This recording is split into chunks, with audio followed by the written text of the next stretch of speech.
Hi astrology lovers, this is Lada from Astrolada.com with your weekly horoscope from the 8th till the 14th of August 2016, and we're going to do a special prediction for everyone for that week, plus we're going to look at the energies for the whole week ahead and the aspects of the planets. But before I start, I want to remind you that on the 18th of August there is a really rare webinar me and Trifon Nikolov are organizing, and that will be extremely rare and nowhere available information on the fixed stars, which is ancient astrology, the way the Babylonians, the way the ancient Sumerians, Chaldeans and Egyptians did it.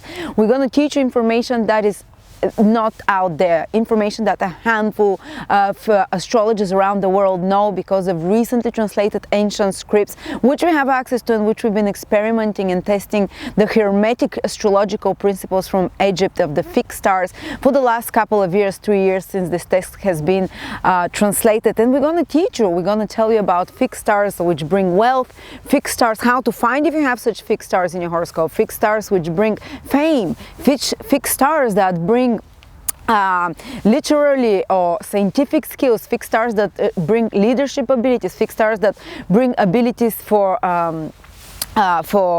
winning, abilities for luck. That's not even ability, that's fixed stars for luck. And there are also negative fixed stars, but we're going to talk about more than 40-50 fixed stars in that webinar. I'm putting a link here for it. Those of you who want to be part of it and have access to this extremely rare ancient information and how to find in the horoscope are welcome to sign up for us. So what is the week of 8th till the 14th of August holding? Well, as I already told, most of the planets, we're talking here the visible planets, Venus, Mercury, Jupiter, Saturn and Mars are in the mutable signs. And this is, as I said, overall mutable signs are energy that is all about researching, it's about adjusting, it's about finding alternatives. And in particular, they will be in fire and earth signs.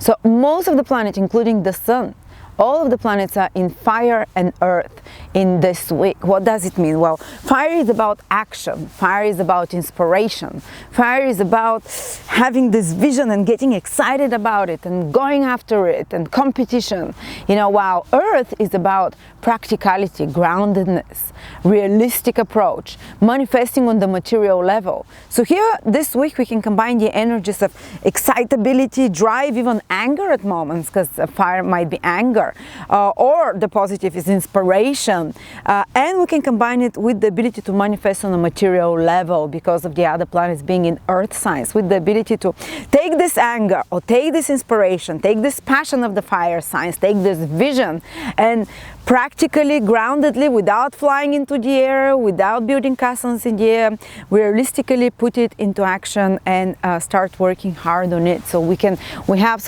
action combined with practical, reasonable, temperate thinking, because Earth is very temperate. The Earth is very kind of moderate. Earth considers the different options that the most practical, so to speak, while fire just wants to charge. So these two elements really balance each other well this week. They're not the most compatible, but when you have inspiration and ideas and action with angers and you put something practical about it, this is when manifestation happens. This is strong energy, people. But now let's look at a few of the different signs, how they're going to be influenced. First of all, let's look at the cardinal signs. Anyone who is Aries, Cancer, Libra or Capricorn, these are the so-called cardinal signs. The planets currently are in their mutable houses. They're triggering this week their mutable houses, and actually the week after that as well. And for a bit further, for a couple of weeks. So what does it mean? That those cardinal signs that I mentioned, the most important things they'll be doing this week will be connected to adjustments, because the signs of mutability that are being, the houses of mutability that are being triggered for those cardinal signs, Aries, Cancer, Libra and Capricorn, are houses of adjustment, of corrections, of maybe dissolution as well. So dissolving certain things, moving away from some things, researching new such things, adjustments, research of some sort, flexibility. So you have to be flexible, all of you that have mutables, so all of the cardinal signs that I mentioned. There's a lot of flexibility around you, a lot of adjusting and having to be more flexible and go with the flow, and also having to be open to different alternatives and researching different alternatives. And the energy is more changeable for you, not like huge big changes, but kind of ones that are about improvements, adjustments and such matters. So taking something and improving on it, or fixing it, correcting it in some ways, and dissolving something that doesn't work so well. For the fixed signs, which is Taurus, Leos, whether it's your ascendant, sun or moon, Taurus, Leos, Aquarius and Scorpios, the planets currently, all the planets are situated in your so-called fixed houses. So what does it mean, the fixed houses? So this week and a couple of weeks ahead for you, those of you that I mentioned already, will be about consolidating energy. It will be about stabilization, because the fixed houses for you people are the houses of financial, material, emotional security. So you're kind of trying to stabilize your situation now. With that energy of fire and earth that is being triggered, you're trying to stabilize either financial situation, emotional situations. It's not about expanding and starting new things. It's not about adjusting or fixing. It's about stabilizing. It's about what you already have, making it stronger. What you already have building upon what you already have, maintaining, sustaining, continuing, so to speak, and very much about resources and what you already have, keeping it and kind of growing it, you know. And for the third batch of signs, these are the so-called mutable signs. This is Pisces, this is Virgos, this is Geminis and Sagittarius. Well, for you, the planets are in your cardinal houses, so to speak, whether it's your ascendant, sun or moon in those, you know, Pisces, Sagittarius, Virgo and Gemini. Basically this week and the next week after, it's all about big changes. It's all about new beginnings, cardinality, cardinal changes that are happening, because the cardinal houses are being triggered for you. The cardinal houses correspond to the change of the seasons, like the start of the summer, the start of the winter, the start of the spring. So totally new energies coming into you. Totally, it's time for action. It's time for you to take action for new beginnings, not to improve on all things, not to consolidate and stabilize things, not to preserve, like for example the cardinal signs had to do. No, for you, for the mutable signs, you have to do cardinal changes. Basically new beginnings, starting new things. And even if you're not doing it on your own, it will come to you from outside, like something big shifting in your life, whether it's in regards to your family, in regards to your career, in regards to your relationships, or in regards to your personal path in life, because those cardinal houses are being triggered by the transiting planets. So action, new beginnings, and you know, new directions for those last four signs. They'll be more strongly impacted, basically. Okay, so let's see how the week is developing day by day. The first of the week, basically from the 8th and 9th, maybe till the 10th, starts under the influence of two transits that are happening in the sky.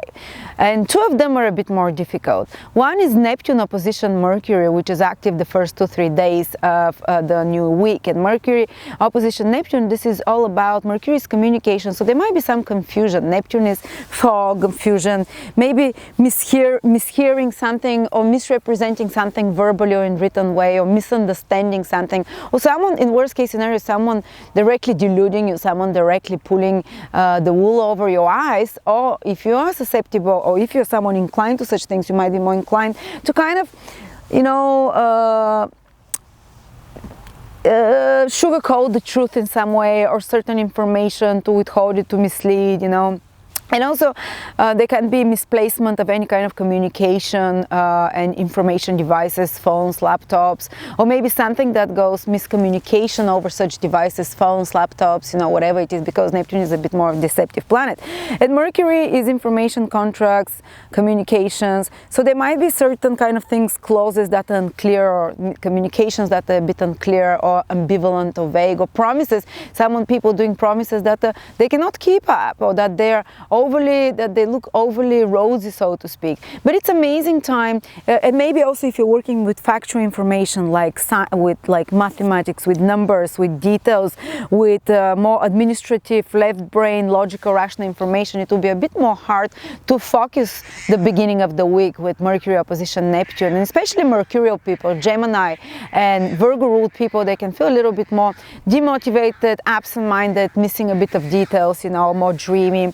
But for everyone, kind of this dreaminess and lack of focus in the mental level is a little bit more emphasized the first 1-2 days of the week. So kind of be careful with details. Actually if there were any mistakes or omissions happened, but the beginning is very good for creative activities, for poetry, for music, for writing, for anything that you have to touch the feelings of others, because Neptune is a very feeling planet, while Mercury is very communicative. But this situation gets corrected by the middle of the week, because Mercury, the planet of communication, will make trine to Pluto, and Pluto is a planet that searches out mistakes and kind of like is with Scorpionic energy in regard to communication, information, and all such things Mercurial, and helps you see the mistakes, helps correct the situation if there was some misleading, helps you find out the truth to the bottom, you know, and all Mercurial activities will stabilize and improve basically communication, information, logical logical documents, travels of any sort by the middle of the week with Pluto trine, and it's especially in regards to practical material matters, because Mercury and Pluto are both in earth signs. You might find out some important information that gives you an empowering piece of the puzzle information, which is useful to you in some kind of practical material way, earth, you know. And also the week starts with the square between Venus and Mars. It's already kind of falling apart, but the first 1-2 days it's quite close till 1-3 days till the middle.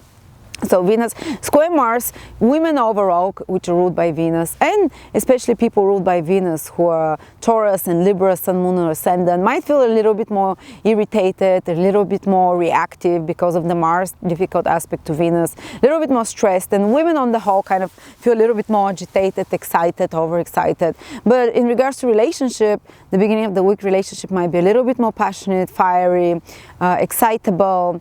Not only love relationship, just relationship between people.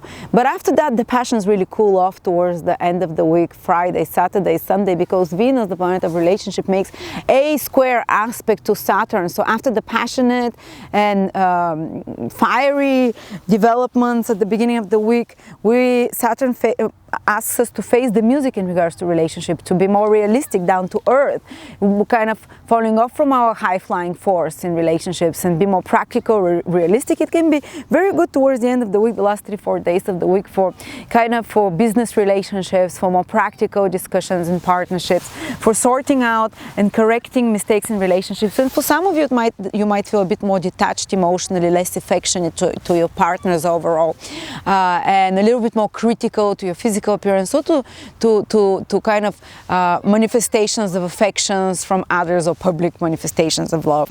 But people tend to be a bit more, you know, reserved and cautious in regards to the expressing of their feelings, of their affections, of their relationships, more business-like, more guarded when Saturn squares Venus. And not only that, but people tend to kind of reevaluate and think more seriously about their relationships and how they allow others to treat them, and how they, you know, anything Venusian, which is how they allow themselves to indulge themselves. People become a bit more disciplined with indulgences when Saturn squares Venus, but that's very short, that's for 2-3 days. And so that's how I see the week progressing. And you know, so a few difficult transits, a few easy, but it's going to be very good for anything connected to Virgo, because we have 3 benefics in the sign of Virgo: the Sun, Mercury, and Venus this week, and for another week after that as well. Not the Sun, Venus, Jupiter, and Mercury. So anything to do with working behind the scenes is very much helped this week. Anything which is about perfecting your skills, anything which is about perfecting your knowledge, which is again very Virgo qualities, anything about cleaning and clearing up rubbish, it comes to you naturally, about maybe even doing like a spring cleaning in your house, even though it's the middle of August, or kind of sorting and arranging things and putting more order to your workplace or in your everyday environment. Anything to do with health, maybe stopping smoking, drinking, was supported more by those benefic planets. It's kind of, it happens more naturally, without a push, without the need to force yourself too much. You receive the necessary support, whether through books, through friends, or through the right piece of information which helps you improve your health in some way and have healthier routines. And doing anything, to do in regards to attention to detail, especially after the second day, the first 2 days of the week, when Mercury is no longer square Neptune to create some confusion. But from Wednesday, Thursday, Friday till the end, and actually almost till the end of August, all those planets in Virgo have very much anything to do with practical, rational, attention to detail work, and also dealing with employees and those that are below you on the social level, those that work for you, or those that are somehow your employees or staff in some way. Those benefic planets will help. Or if you're trying to find a job, again, benefic planets in Virgo are good overall for people trying to find employment. So thank you so much, everyone. Hope you enjoyed this prediction. Write to me how the week is developing for you, and I will see you next week.